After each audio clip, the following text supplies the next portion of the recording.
Okay, now when we started this topic, I have to confess, we normally think about our program 6 or 7 or 8 months in advance. I mean, really all I was thinking about was broadening the topics that we're finding petroleum cover, away from pure exploration, away from geophysical and subsurface technology, to something new, new technology, or at least a different technology. And that's indeed where we started. However, if you were here earlier in May, you would have heard one of the presenters talk about the fortunes of oil and gas companies over the last 5 years, since 2008. And simple fact of the matter is that AIM oil and gas companies are 40 to 45% underwater since 2008. So that have suffered that loss of value, and through their share price, because not many of them pay dividends, so this is through their share price. And we had a bit of a discussion at the time about why this is, and obviously one answer is that AIM explorers consistently fail to deliver the exploration successes that they promised. And obviously we can go into the reasons for that. But the other piece of the story is that if they make a discovery in, especially in deep water, then they're confronted with a development. And one of the things that's very clearly happened over the last 18 months in particular, is that investment houses now regard small to medium-sized companies taking on developments with great suspicion. And I'll just read you, these are 4 comments I picked up from various research and investment houses. First one, investors are increasingly wary of E&P companies with significant development risk. Material development projects are viewed as value destructive to small and mid-cap E&Ps. So that's one well-known investment house. Developments just introduce huge risks, tie up management time, and consume huge amounts of capital, ... That fails to deliver anything like an adequate return.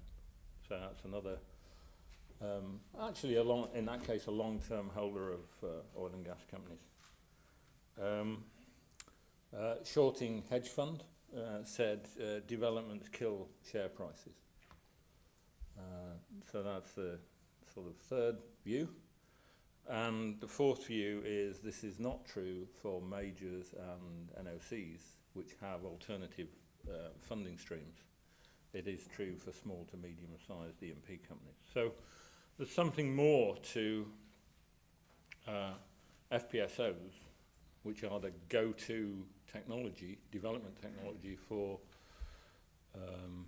offshore, especially deep water discoveries, than simply, isn't this an interesting piece of engineering that we ought to know more about?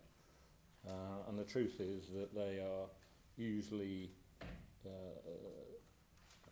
bring to the small companies that are small to medium-sized companies that make a discovery long cycle times between discovery and first oil, long and overrunning projects, and in time, and projects that overrun in budget. And you only have to look at something I was partly responsible for when I was at BP, which was the discoveries in Block 31 in Angola, which were, as I recall, made first in 2001 and got onto production this year.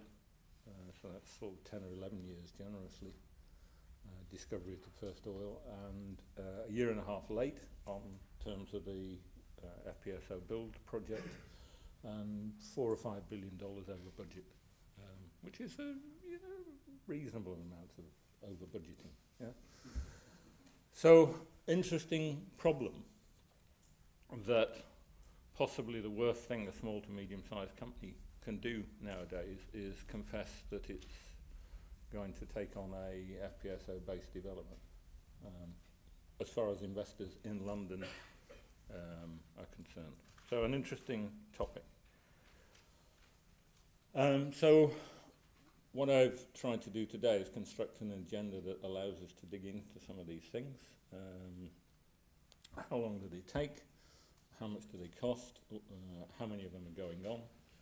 And remember that there was a time when an FPSO as a development was regarded as something you did for a very small field, potentially sub-commercial field in the North Sea. That would be the view 15 years ago. And now they dominate the deep water world and are even appearing in the Gulf of Mexico. So these are indeed the go-to development for deep water discoveries. The question is, how do you get them to, how many are going on, how do you get them to run to time, how do you stop them killing the economics of any discovery that you have? And those are really the topics we're trying to get our head around today. We will finish up with a panel discussion at 12:30, which addresses some of those issues. But we're going to begin, and I'm very glad to have David Phillips here, who's Senior Equity Research Analyst at HSBC, to talk to us on costs, conversion and construction, the opportunities across the floating production world. So, David, over to you. If you stand here,